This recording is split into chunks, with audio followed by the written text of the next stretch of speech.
Halo, selamat malam pemirsa TVRI dimanapun Anda berada. Kabar baik bagi para guru, pemerintah dan juga DPR ini sepakat untuk mengubah status guru P3K yang selama ini berada di bawah pemerintah daerah menjadi pegawai pemerintah pusat. Kesepakatan ini tentunya muncul usai rapat koordinasi antara pemerintah dan juga DPR pada Selasa kemarin. Langkah itu tentunya diharapkan mengurangi beban pemerintah daerah, terutama di tengah tekanan anggaran dan juga kemampuan fiskal daerah. Lalu apa saja yang kemudian harus diperhatikan oleh proses pengalihan atau sentralisasi status ini?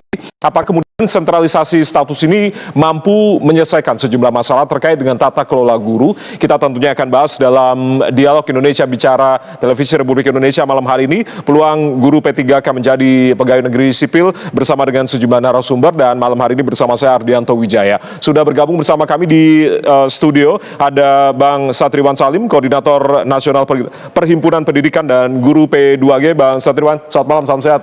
Alhamdulillah sehat. Alhamdulillah sehat selalu ya. Sehat selalu. Langsung bergeser dari DPR. Nanti diceritakan apa nih kira-kira hasil pembahasan dengan sebelah. Apakah juga terkait dengan peluang guru-guru P3K paruh waktu, penuh waktu untuk diangkat kemudian menjadi PNS. Yang juga nanti akan menanggapi ada Prof. Nunu Suryani juga, Dirjen Guru dan Tenaga Kependidikan Kementerian Pendidikan Dasar dan juga Menengah. Prof. Nunu, selamat malam, salam sehat Prof. Malam Mas Jaya, alhamdulillah sehat. Terima kasih sudah bergabung malam hari ini, dan juga ada Bu Retno Listiarti dari Ketua Dewan Pakar FSGI. Bu Retno, selamat malam, salam sehat Bu. Selamat malam Bu Nunu, Mas Satriwan, Pak Mas Jaja. Ya, terima kasih sudah bergabung malam hari ini. Saya langsung ke Bang Satriwan dan juga nanti ke Bu Retno, kemudian ditanggapi oleh Prof. Nunu.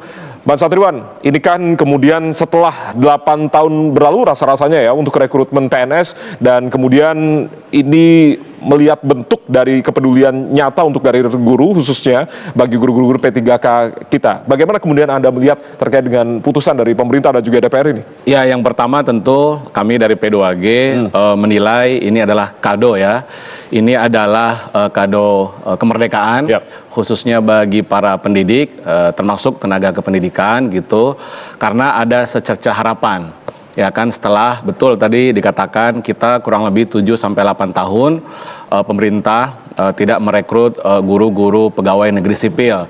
Yang direkrut hanya P3K. Itu pun kemudian di tahun 25 kemarin berkembang menjadi P3K paruh waktu gitu ya.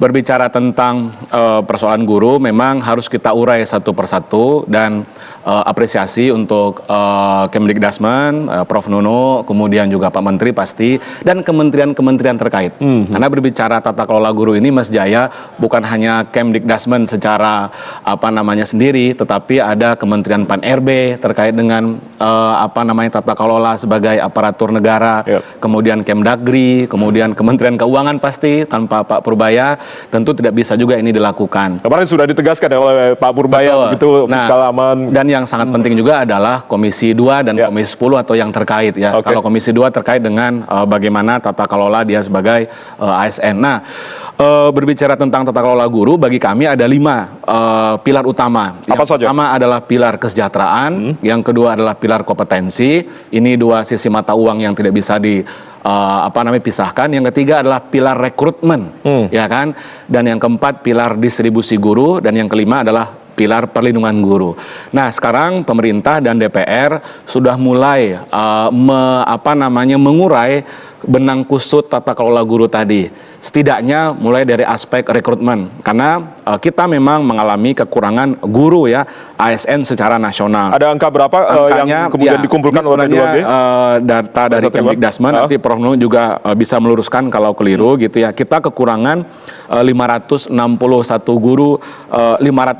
ribu guru ASN ya, di tahun 2026 ini per Mei kalau tidak salah gitu. Belum lagi ada beberapa kebutuhan seperti halnya sekolah rakyat, sekolah Garuda, sekolah terintegrasi. Apakah itu juga bertambah juga? Betul, ditambah dengan yang tadi itu. Nah, persoalannya ruang-ruang kelas kita sekarang ada sekitar 344.711 ruang kelas tanpa guru yang mengajar.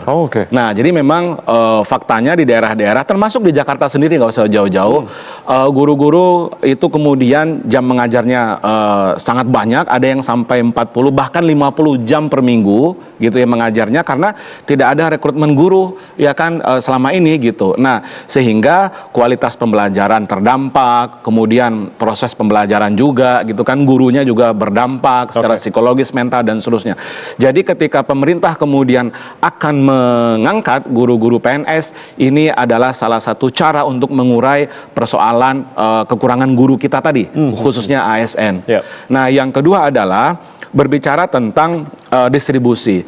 Kan ada wacana nih yang sudah disampaikan oleh pemerintah, oleh Komisi 2 atau Komisi 10 DPR, yaitu guru-guru kemudian akan dikelola oleh pemerintah pusat gitu ya.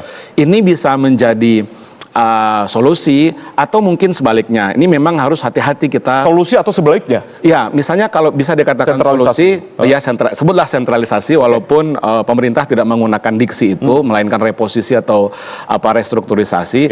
Intinya adalah pusat mengelola. Kenapa? Karena guru-guru di daerah selama ini pengelolaannya seperti yang sekarang terjadi. Kebutuhan gurunya misalnya ya, kita bersimulasi, kebutuhan gurunya adalah 10.000, yang direkrut hanya 1.000 atau hanya bahkan 500. Itu terjadi selama proses rekrutmen P3K.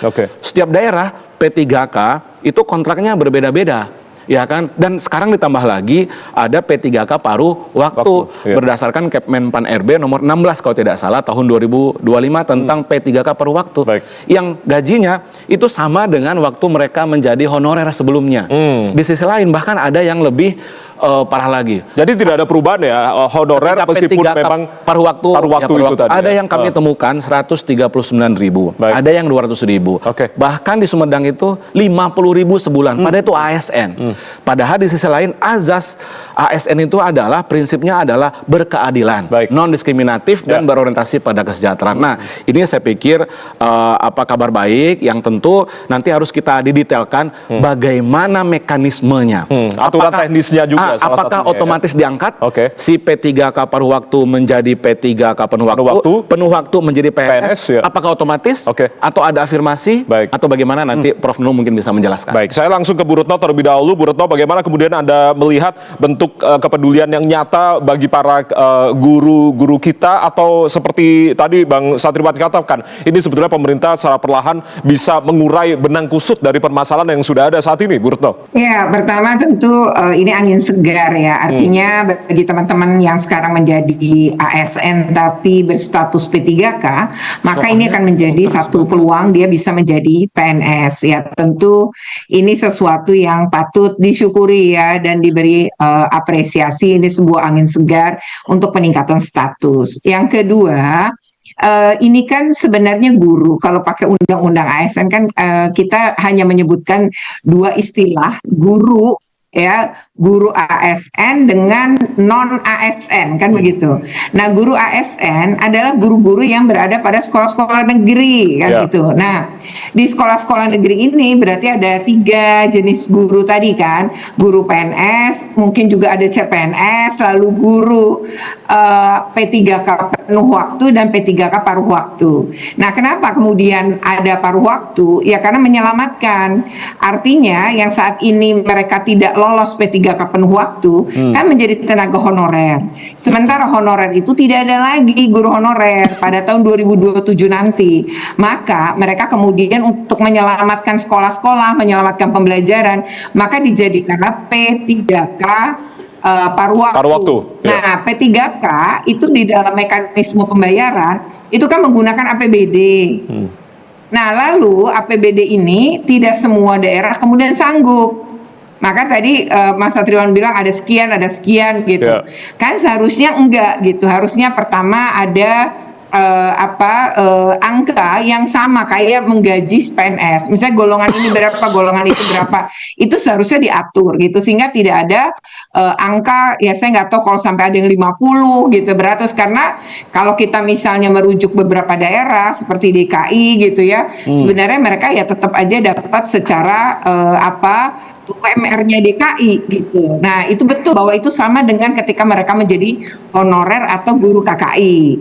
Nah, kalau kita bicara tentang tadi ketika daerah tidak mampu membayar, lalu bagaimana menyelamatkan ruang-ruang kelas yang jumlahnya puluhan ribu nggak akan punya guru. Nah, maka di sini kemudian saya tidak tahu kok ada kemudian pengangkatan ini. Nah, problemnya sebenarnya ketika kita bicara tentang guru itu problem yang pertama betul kita kekurangan guru. Yang kedua terutama itu di sekolah-sekolah negeri gitu.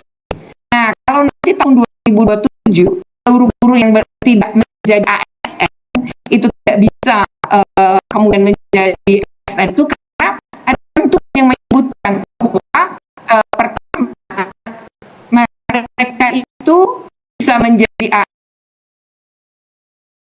itu tadi menjadi per waktu itu kan jika masuk di Dapodik tahun Desember 2024. Nah, teman-teman yang sekarang masuk di Dapodik 2025 dan 2026 hingga Desember kan juga nggak bisa berdasarkan ini. Nah, maka oleh karena itu ini juga hal yang sebenarnya menurut saya perlu dipikirkan. Lalu kalau tiba-tiba P3K jadi CPNS itu tentu patut disyukuri. Tapi bagaimana dengan teman honorer yang di 2025 dan 2026 itu masih dalam Dapodik? Ini nasibnya apakah kemudian mereka juga bisa berkompetisi menjadi tadi ya artinya masuk menjadi PNS juga.